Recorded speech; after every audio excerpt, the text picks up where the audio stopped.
to Basketball Talk Pro. My name is Ron Eckert. This is a very important lesson in my regard, as far as I can, from my position, knowing where most people are in this situation and where I'm used to being.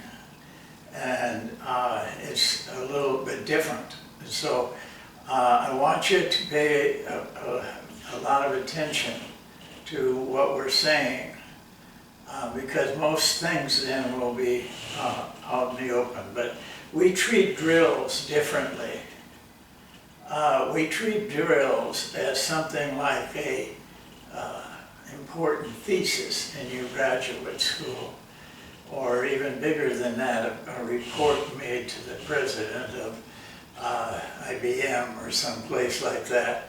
The drill is the function a coach has that can make the difference between a team that plays well and one that doesn't play well. But it can also destroy you. And overdoing it is not the answer. So we're going to go through this step by step.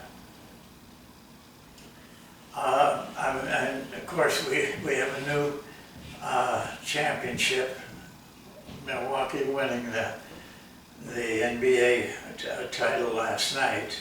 I'm happy for them. For 2 years, and this proves to you what just hanging in there and battling does. The 2 years before, they got beat kind of in an embarrassing way. They had the best record in the East, but they got beat early in the playoffs. But this year they made it through, and it was very, very competitive. I'm not saying it was a good playoffs. There's been bigger ones with greater players and stuff, but this was a very competitive one. The first thing I want to go through with you is the steps to learning. But very few people look at it in steps, but it is. That's how you learn. And each step you learn better and you learn more, and it gets more complicated. That maybe is a bad term, but more difficult. But when you get done with these steps, you will have a very skilled player and a very skilled team. A team that, regardless what talent level they have, would be very hard to beat in tight positions. So I'm going to move to that now, and we'll talk just a little bit about it because it's in the book, The Intelligent Coach. So let's go to that now. Okay, I'm just going to talk over those steps from the camera. There's 5 steps. Each of them build more skill and also understanding. There's no doubt that the involvement in this will increase your understanding of the game and how to play the game. We'll go through them fairly quickly because they are available to you in our book. The first one is introduce. Sorry about the letters at the end. That's the first thing every coach does. That's when you bring them together and you tell them what you're going to do. This is what we're going to do. And give them even maybe a little bit more information. But then eventually you go to number 2, and I mean the second part of introduction. And that is you show them the drill. If it's a drill, it could be an offense or a defense or play or whatever. But then you show it to them. You have some, your help, assistants or something, actually walk through it so that the players get a chance to see it. That's very important. So the introduction is the very first step. But in real life, in the hundreds and maybe even thousands of practices I've watched, this is where most coaches quit. They'll run it for another 2-3 days, run through it, and then they drop it. Or come back to it a little bit later, but thinking that that's all they have to do for the players to run the drill properly. It isn't, and it's our responsibility as coaches not to blame the players, but to help them get it so that they are competing, with some knowledge. So don't stop at the introduction. In the book, I give this example of it shoots. I did that for a purpose, because that particular little story really puts the emphasis on excellence. And you don't get that excellence in just a couple of drills. It's day in and day out, going over it and going over it until that takes place. The introduction is short, and it should be. You just have to show them and tell them, and maybe make some comments, which I do, is that now this we're going to learn, but as we go along, we're going to learn how to do all of this instinctively instead of being told or thought out. That's our main goal, and that's the main goal of this drill. I've used it for 50 years, and every year I learned a little bit more, and actually just in the last few years I realized what we were doing was building instincts, not thinking. Number 2, this is a little bit larger phase. This will take a while. This is where you're learning every day about what you're doing. You're walking through things again, you're getting instruction, and you're getting correction. Be careful of too much correction. Remember, these players, if you clutter their mind with all kinds of things, technique, and arms got to be here, and your feet have got to be a certain way, to me that's clutter. The players will figure it out if you leave them alone. But it confuses them when all these things are coming out. So you just have to patiently walk the thing through and let them learn by themselves, and you correct shortly, briefly, and then keep going. This will take a long time before they learn it properly. That's the second one. The third one is skill. Skill is where we start to think in terms of instinctive behavior. And you will never convince me that you can't teach instincts, because we've been doing it for years. We teach instincts. We create instinctive players. It just doesn't happen. It just doesn't happen by happenstance. Skill is where that starts to take place. Let me make one step backwards to learn.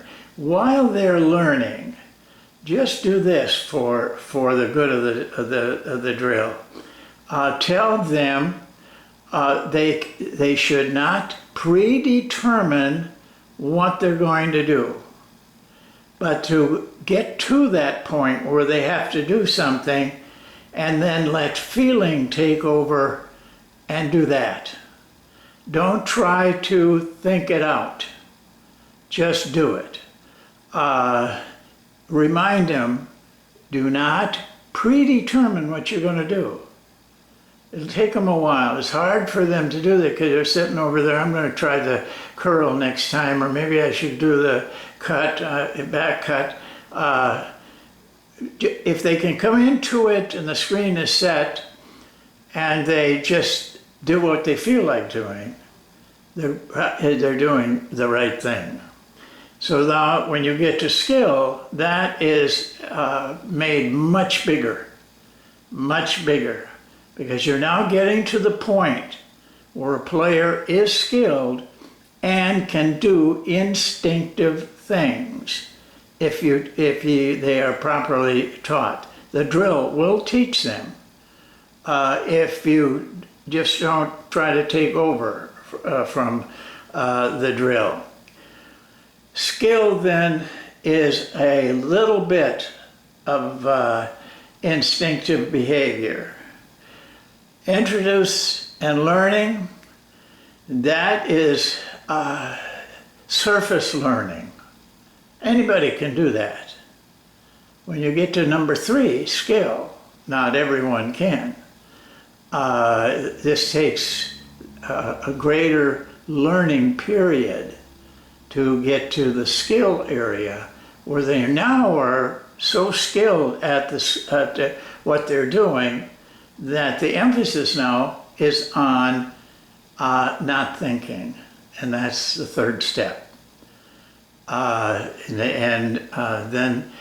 And you do that for as long as you have to do. It's hard for the players. I will tell you, try it sometime to keep your mind clear and just make your decision on a feeling rather than what you think is right or wrong. Feelings are great things. They are the mind telling us, giving us a suggestion. So go with the feeling. 4 is automatic. Now all of the skills you're learning in this one drill for now become automatic. You don't even have to think. You do it right now. The great players are in automatic.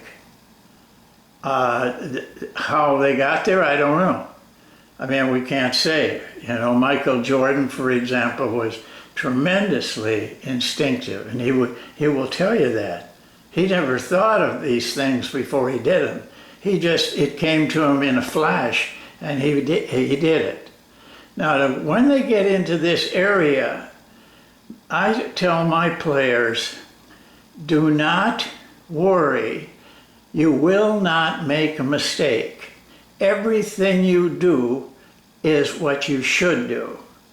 And we will never criticize you. And then you live up to that. Don't criticize them if you think they kind of messed up.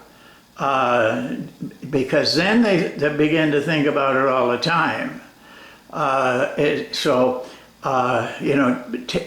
Take some pressure off of them. You can do, whatever you do is right. By that time, though, you're in 4, they're going to know the drill perfectly. And better, they don't have to think about it. They know what is to happen. Mastery is the last step.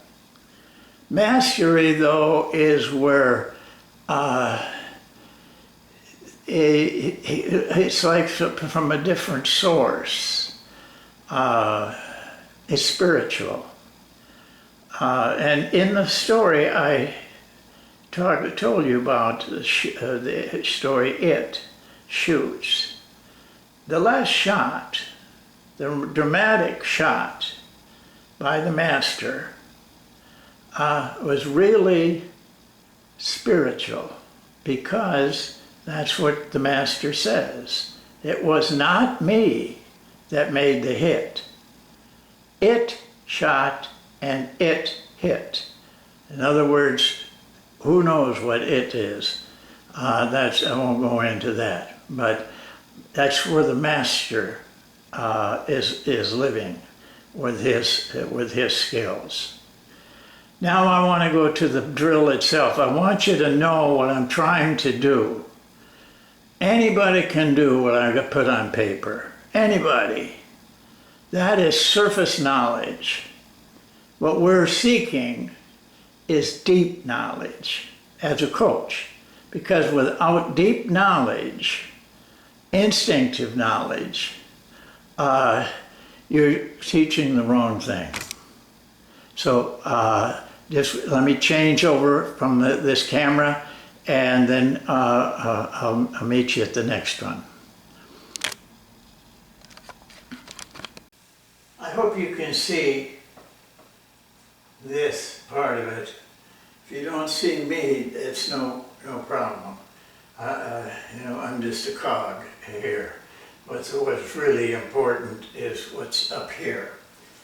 Here's a screen away drill as we run it. It's a very simple drill, by the way, and that's the beauty of learning and teaching, is keep things very simple. And the learning increases faster.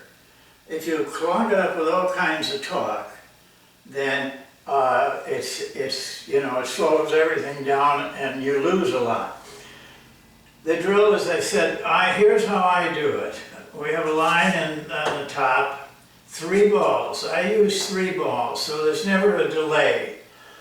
The other players are on this sideline. We use a coach to pass. Players, they just get a little lax. And so a lot of the passes aren't sharp.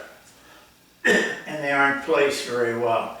We talk to our coaches what we want, but they make better passers. So the pass is made to the coach.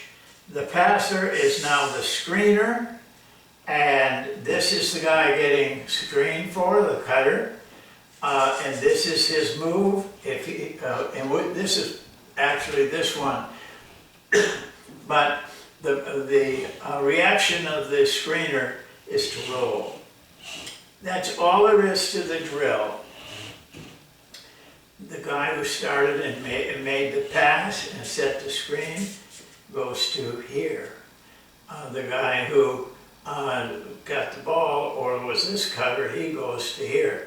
And then you just keep changing in like this. And when you hit that area of learning, you're going to be able to do this very fast. This drill, when I use it almost every day in practice.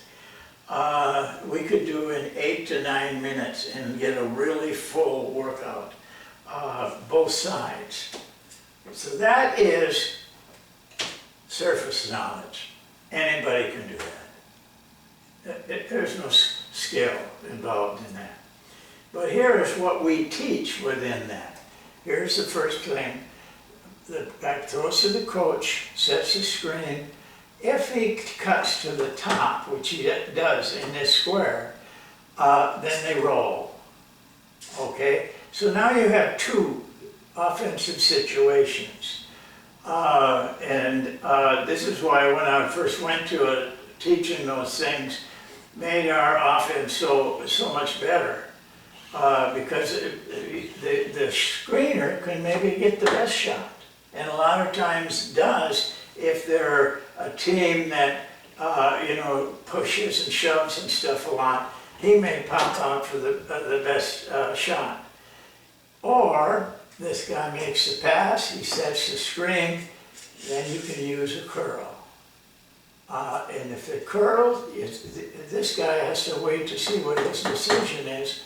Curl, pop. Curl, pop. Or over here, and basically this is the second one that I teach. The pass, the screen, the back cut, then the pop. This is the curl and the pop. The fourth one is slip the screen and the pop man fills, passes. He goes in just like he's going to set the screen and then cuts. This is a terrific move. And in games, you could be surprised how many easy baskets you can get if you slip the screen once in a while. Now, what we tell this guy is you can fill over, you can cut to this spot for the jump shot, or you can come out here, a pop, and it's a little longer pass, but it's not so hard to do. Those are the 4 movements. That's a lot of basketball right there. You don't need much else. And I will tell you, after you get good at this, there's no other type of situation like this that you won't be highly trained for. Yeah, you can talk about the split over post-up man, but it's basically the same things. And or you can, there's a screen down. There's a number of screening situations. We don't worry about this because this covers all of them. And but I will warn you to warn your players. We are prescribing one place where that screen takes place. In a game, that screener may be, the guy getting the screen may be down here. The guy setting the screen may be up here. But this is what they're going to end up doing. It's just coming from different angles. So you got to be prepared to make this move if you're on the weak side and the screener just shows up and the ball's over there being guarded and everything. It doesn't happen like this in a game, but you're preparing yourself for what to do. And if you do it religiously day after day, the players will do it without thinking about it. They'll just know it. They just pop. Some of the players learn quicker on that. Especially veteran players will pick these things up in no time, but they will not pick up when we start to talk about no thinking and no. You don't learn the defense. You don't play by what the defense is doing. You play by what you're doing. Because if you take time to figure out the defense, it's too slow. And so that's the difference. But you will see that in time. So I just want to remind you, you're teaching instinctive behavior using those, but the key is getting your players so they can do things automatically. If you've ever played a musical instrument, this happens all the time to musicians. I've been practicing the saxophone for 9 years. Why do I do that? Because I'm not ever going to perform for anybody. But it teaches me teaches me about this non-thinking. It's very hard to do, but that's the only way you can play with 10 fingers. If you have to control each one, it's not going to work. So you practice enough so that you let the fingers go where they normally would go, and they do it. But the only thing that stops them from doing it is if a thought comes in at the very most important part, and they think about that thought, it's ruined. And it is playing an instrument. My daughter's a trained classical pianist, and she'll tell you the same thing. If something happens, she'll mess up 2 or 3 fingers. She's done it so much she's quick to get back. But I learned from her, and I used to go in and listen to the teachers. She had the best teachers on piano in the world. And I was taken by how they taught and how they got so much out of 5 notes. It was remarkable, so I thought, I'm going to learn how to do that. Then I'll be able to take it to the players and know what I'm talking about when I'm saying, training these players to be instinctive. But it works. It really works. That is just a shell way of going through things. You got to live with this. You got to live with your profession. That's when things start to become done without thinking, with automatic. Coaches need it also. If I make a decision in a game quick and do it right, I know it wasn't my decision. But if I get questioned on one thing or another thing, it throws me off. I could give you some examples in big games that you probably saw the games where the player obviously, just lost his way and didn't follow feeling. Instead, he followed. He was trying to figure things out, and it cost him the game. Well, that's it for today. We'll go on to something new, but be the kind of coach that teaches all the way through the drill, from introduction to mastery. That's the kind of coach you want to be on everything you do. What will happen is, once you figure this out, once you get good at this, every drill will be easier to teach and be easier for the players to understand where they are and where they need to be. They need to be at least to number 3, skill. That's where the effort goes to teaching non-thinking, automatic behavior. Have a good weekend. I think it's the weekend. I lose track of days, but that might not be. It could be the middle of the week. I don't know. But have a good whatever it is, and thank you for watching.